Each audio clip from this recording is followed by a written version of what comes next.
And we are joined today by our one ES4H committee, which consists of Kristen Marcus, Michelle Kane, Michael Higgins, and Jeffrey Hensley. So I will turn it over to you folks. We do have, we're in the process of connecting with Michelle, but we do have.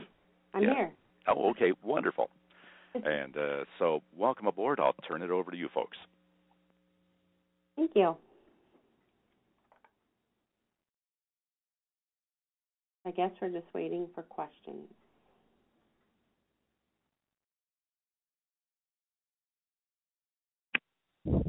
Well, this is Jeff Hensley down in Texas. Maybe we should just run through and do some introductions right quick. Good idea. Why don't you go first? Okay. And never again volunteer yourself, right? My name is Jeff Hensley. I'm the Director of Counseling and Veteran Services down at eQuest in Dallas.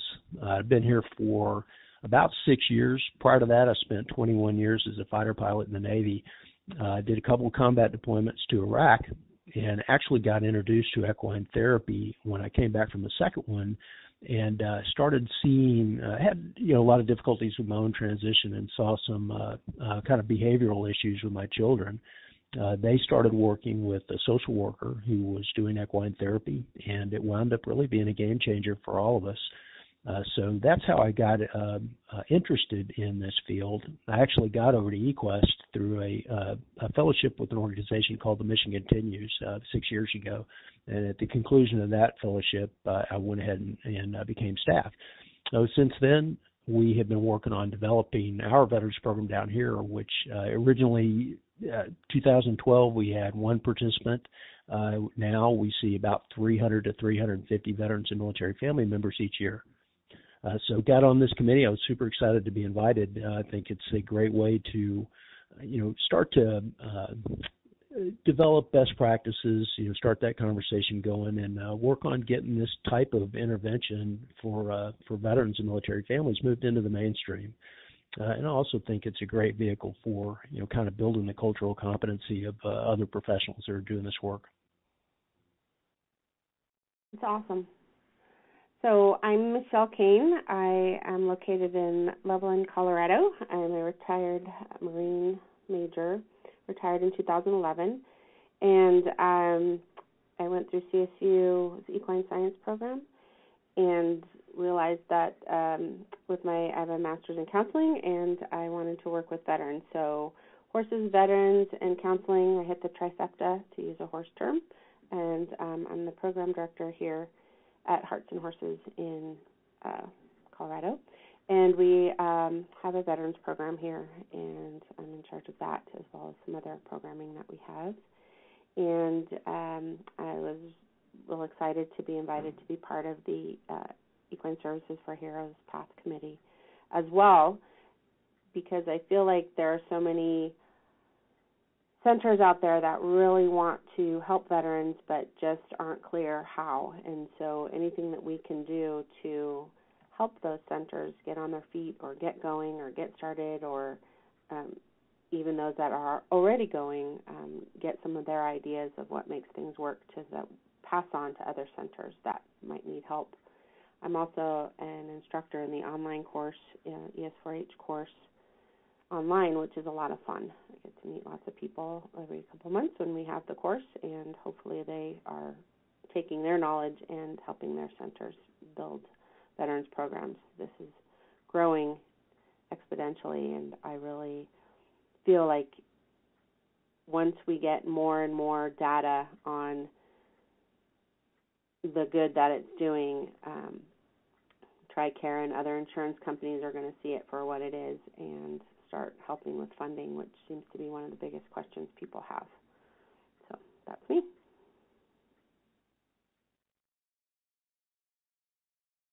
I don't know if Kristen's here.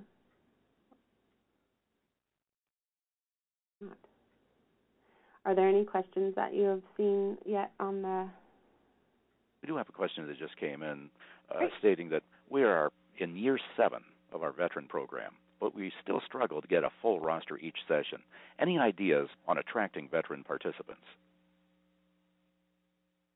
That's a great question, and it's one that I get often, especially in the online course. How do you get initial veterans? How do you keep veterans? The biggest thing that I've seen is really getting them involved with the horses right away. Megan McQueenie was someone that said that to us when we went to her workshop out at Bravehearts, is you got to get them involved with the horses right away and kind of get that hook in. Finding those veterans, going out to your local VFWs, American Legions, you're going to find mostly the older veterans, which is fine. They need help too. Colleges, universities are where you're going to probably find some of the younger veterans. If you're charging, some centers charge, some don't. So money sometimes can be an issue, so taking a look at that. And really just going out to anything that has to do with veterans and putting up your table and explaining what it is you do, bringing horses out wherever you can, be in parades, rodeos, events where there's horses, is a way to really get people in. But to keep them there, you really need to get them involved with the horses from the minute they step on your property. That's kind of what we do. So.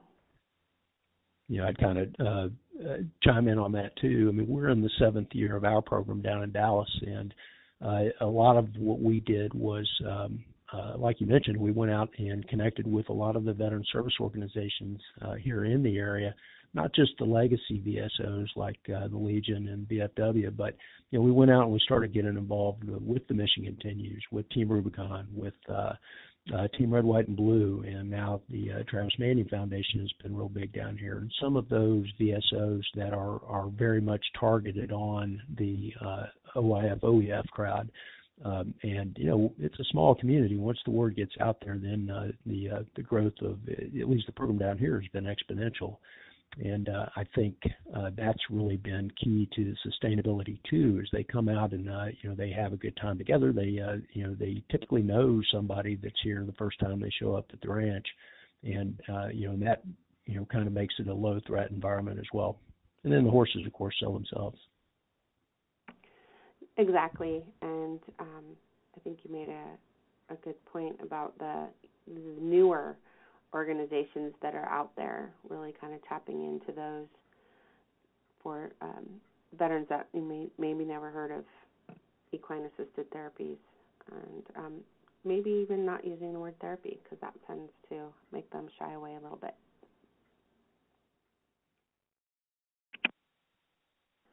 Very good. Ready for the next question? Yeah. All right. Says, we are using our 71-acre farm to serve active duty veterans, first responders, teens, and families challenged with depression, anxiety, stress, and PTS.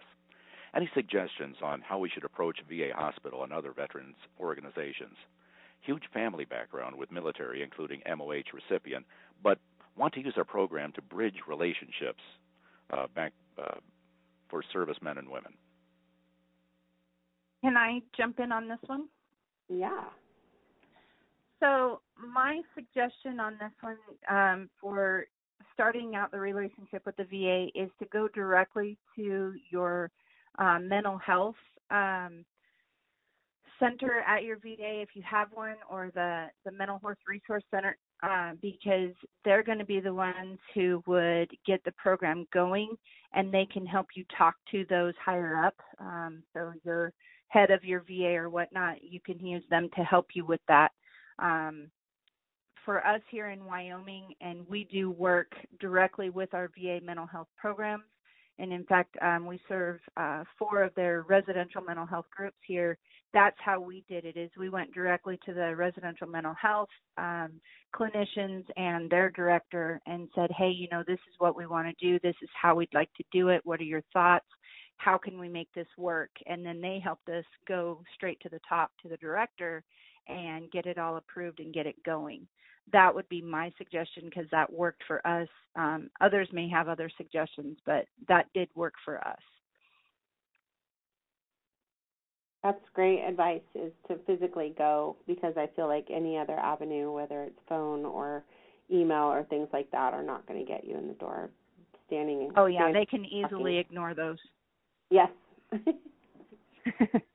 So good advice. Let's take another question asking, is it absolutely essential that a PATH International Center be geographically near a VA hospital in order to have a successful program for veterans? I would say no. It's helpful, but no. Veterans are everywhere. They're all over the United States. So every community has veterans, and just reaching out and finding them is, the hardest task, I guess you'd say. But no, that's not a requirement or even necessity. And matter of fact, places that are farther out from resources like a veterans hospital or a veterans clinic are the ones that probably need the most help. So having a center or a program where there is not as many resources is going to be more beneficial to those veterans, I feel. I would agree. Very good. Next question is asking, do you provide workshops or training at eQuest to learn working with veterans? Well, I guess that question I'll take. We don't have a formal curriculum for our volunteers that come in working with veterans, but we do sit down with everybody that comes into the veterans program, and we talk to them a little bit about some considerations. Cultural competency in establishing that in the military community is, you're never going to learn everything about the military culture. I was in 20 years, and I probably just scratched the surface on it. I mean, there's just 10 million different subcultures. So, we tell people, look, just keep your eye on, the 10,000-foot view. Treat these individuals as leaders, as people that have had a tremendous amount of responsibility, and now they're facing a difficult phase of life transition and need a little bit of support. We tell them there's really no stereotypical veteran. We're as diverse as the population we come from. We have different experiences in the military. We come home with different challenges. We need different things, and then finally, we let them know that, the one thing that does bind veterans together is a culture of service.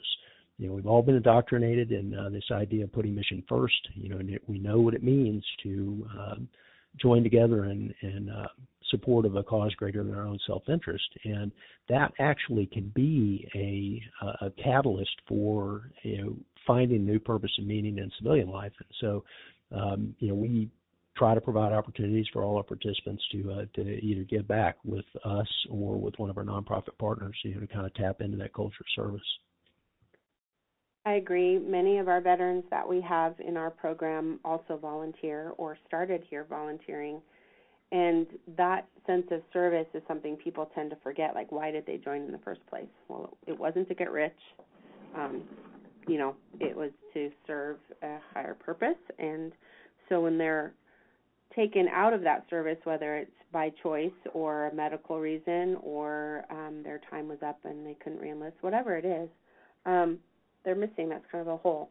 And our centers are a great way for them to be in a therapeutic environment and volunteer their time, whether it's to help other veterans or whether it's to help at-risk youth or youth or children with disabilities, whatever their niche is.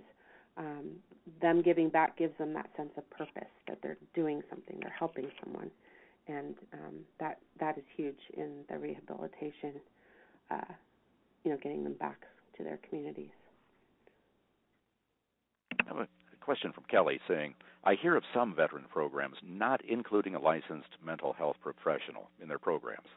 Can you clarify PATH's requirements versus recommendations on having this type of individual plugged in as part of the therapy team? Who did they want to answer that question? I think it depends if you're doing EFL or you're doing EFP. So, Jeff, you might want to answer that from an EFP perspective. This is Jeff down in eQuest, and that's exactly what it depends on. I mean, if you are doing, what we call it equine facilitated counseling, just because it is, counseling sort of encompasses a lot of different things, but it's a clinical intervention. And that means we've got a licensed mental health professional that's involved, we've got a treatment plan, and we've got a level of confidentiality that we're bound to, which sort of distinguishes it from some of the other equine activities and therapies. But that's not to say that there's not a great deal of value that can come from other interventions that don't include a mental health professional. It's another tool in the toolbox. And my recommendation to centers out there is that when somebody comes in the door looking for help, look in your toolbox and find a way to help them. It doesn't necessarily have to be a clinical intervention. Another question asking, will you take other veterans from other states who cannot find a therapy program in their state? Yeah, yes. We take people from wherever. Okay, simple answer on that. Again, an invitation to our audience, submit those questions by typing them into the Q&A pod at the very bottom of your screen, as we have about 15 more minutes remaining for this breakout session. Here's a long question saying, we're serving 15 to 20 veterans per week, 1-hour lessons once a week, and have been for a few years now. We do not have a graduation date. We continue to offer all veterans ongoing lessons at no charge, and many have been with us for quite a few years now. Finding funding is difficult because it may help with 10 lessons or a certain amount of money, but nothing ever seems to be ongoing. WWP is great, but only about half of our veterans are post 9/11. Any suggestions on scheduling and funding? I would have them, this is Kristen from Wyoming, I would have them look into the VFW Foundation, the All Glory Project. Those are foundations that I have found money for ongoing veterans through. Some of your local foundations also, if you have any that support veterans. We have one here in Wyoming that has been amazingly supportive of ongoing for veterans and their families. And I know it's not the answer that you probably wish to have, but it's just a lot of time of research, at least for us, in finding that ongoing monies. Local is best, but like the VFW Foundation will fund you every other year. All Glory Project, that was with William Shatner, and they have sporadically done ours as well. There's a few others, and unfortunately I can't think of them right off the top of my head. But if you search for veteran grants or grants that support veterans, then you should be able to come up with several avenues to at least pursue. Yeah, there's money you'll find in places you wouldn't think. Target, Walmart, Home Depot, Lowe's, they all have grants and things for veterans. So, like you said, looking local, but also widening your search to thinking outside the envelope. Everybody, especially large companies, want to feel like they're helping veterans. So approaching them, local banks, things like that that you wouldn't normally think of. We do the same thing. We don't have a graduation date. What we have found is that people leave when they're ready, and it's a natural progression that they feel good and they go out, and some of them, that's when they begin volunteering, and that we're always here for them in some capacity if they need to come back. Or we've had some that were with us for a couple of years and then they leave, and then maybe a couple of years down the road they need our help again and they come back, and we always have that open door policy. And we don't charge our veterans for our services, so we're in the same boat, looking for money. Car dealerships, they'll do fundraisers and things like that. So just kind of really thinking outside the box for the funding, and you'll find it for sure. Great advice. Comment here. eQuest used to provide certification. I'm asking as a PATH advanced instructor who has not worked with veterans. So any information on that? Well, this is Jeff down at eQuest. I know PATH has on the website, they have a training that I believe you can get onto and look at. at eQuest, we do talk about the veterans program and do a little bit of cultural competency training during our instructor training course, which we've actually got one going on right now. But there's not a separate certification that we offer for working with veterans specifically. Yeah, PATH doesn't have a specific certification for veterans. You can take the online ES4H course, or sometimes it is offered at a center. Usually Brave Hearts hosts that. They've had it a couple of years, that you go in person, a workshop there. But that's not really a certification per se. It just helps you work with veterans, giving you more knowledge and more tools from your toolkit. But there's no PATH certification to teach veterans. Let's take another question. Do the majority of the vets prefer to come in as individuals or participate in groups? All of the ones that I have at my center come as a small group. We have our group size are a max of 5, and are generally 3 to 4. If someone needed individual attention, then we would definitely give it to them. But they seem to like being in small groups that commiserate with each other. That's just been my experience. Up here in Wyoming, we have 2 different veteran programs. We have one through the VA itself, where they bus their residential mental health groups to us. And we think that the guys actually like that because they're with their group that they're with for all those 8 weeks, day in and day out. And so being able to do the activity and then get what they need to get out of it, and they can share that with their buddies that they're going through the programs with, seems to work really well for them. That said, we also have an individual program where veterans from the community come out on their own, or once they graduate the residential mental health programs and become an outpatient, then they can come back on their own and ride and drive with us. And we've had several take advantage of that as well. So I'm not sure that there would be a way to distinguish whether they like one better than the other. I think it's just that they want that horse time, and whether it's with a group or individually, they will find a way to get it. Now, let's keep those questions coming. Next one, more advice, and I guess there's a lot of ways to raise funds, but James submits local obstacle course races have helped with fundraising, and they can be done annually. Another question, what do you do to house veterans from other states? I can. Yeah, go ahead, Jeff, because we don't house. I was going to say, down here at eQuest, this is Jeff down at eQuest, we have done a pilot program, an immersion program, where we've had an out-of-state veteran came down and stayed with us for about a month.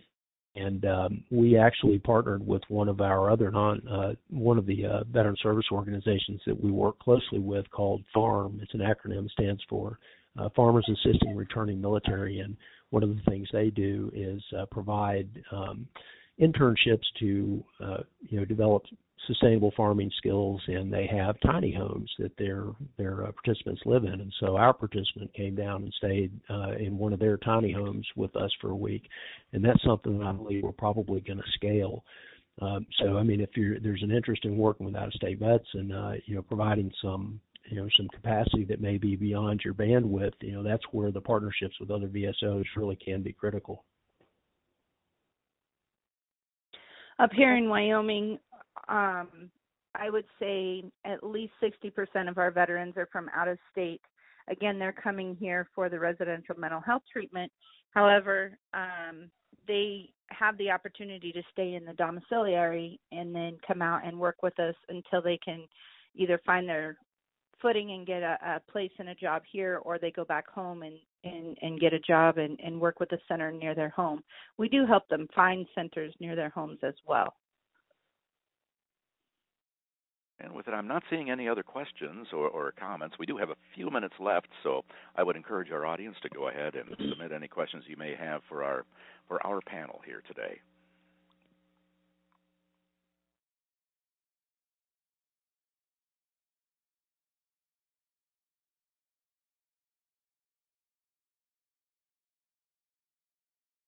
Okay, then we do have asking, is there a website for the farm organization?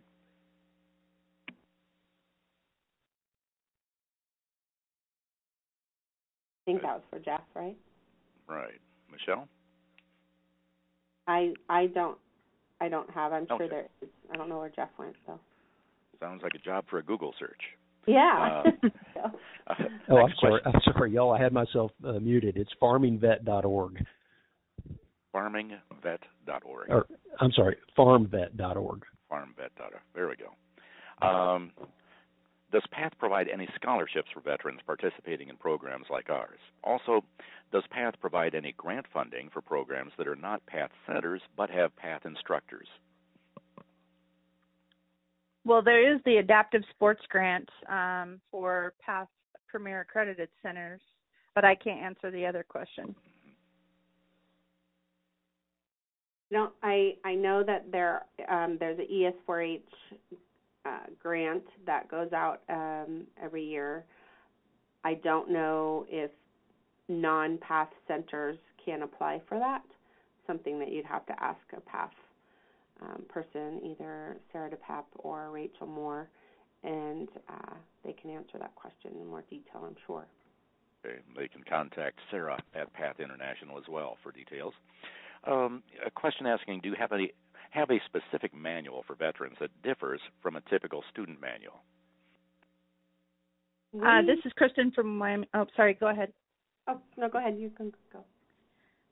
This is Kristen from Wyoming, and we are actually working on we're calling it not a manual, but now I can't remember what we're calling it. But we're just putting together all of our activities and how we run our basic groups with the VA, and we're hoping that we can have that available to other centers that want to learn how to contact their VA and work with the residential mental health groups like we do. We're hoping that by next spring that we will have that, but it's still in the works right at the moment. We have not found something that has been all-encompassing for us, which is why we took on this project. Another question asking, who would you recommend contacting regarding structure and growth of a smaller program? I'm sorry, can you say that one again? Asking, who do you recommend contacting regarding structure and growth of a smaller program?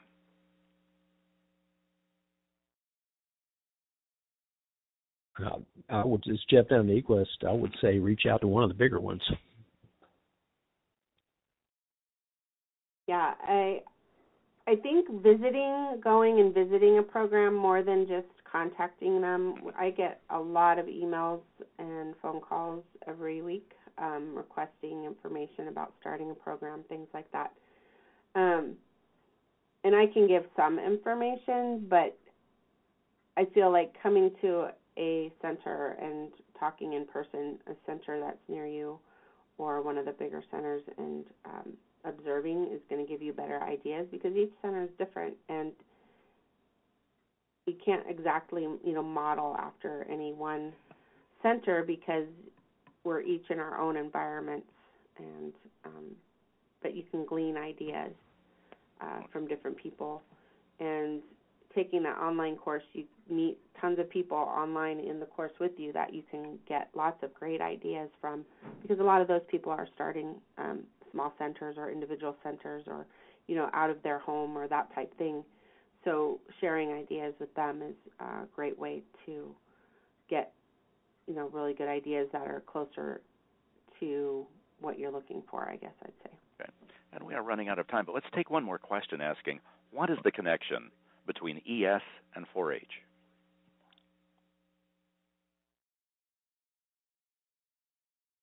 Between ES and 4-H?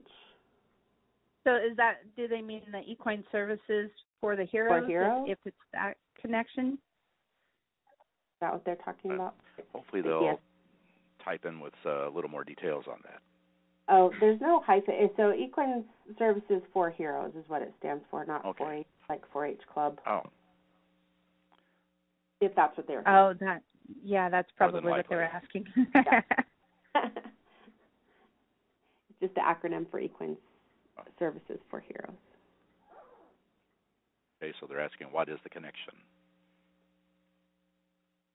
That there is no connection Okay. between the 4-H Very good. club. It's Well, just our time is running out then. Any last-minute thoughts or comments from you folks?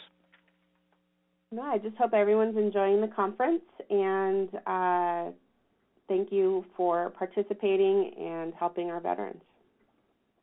Thank you for all the good work that you all do. Okay.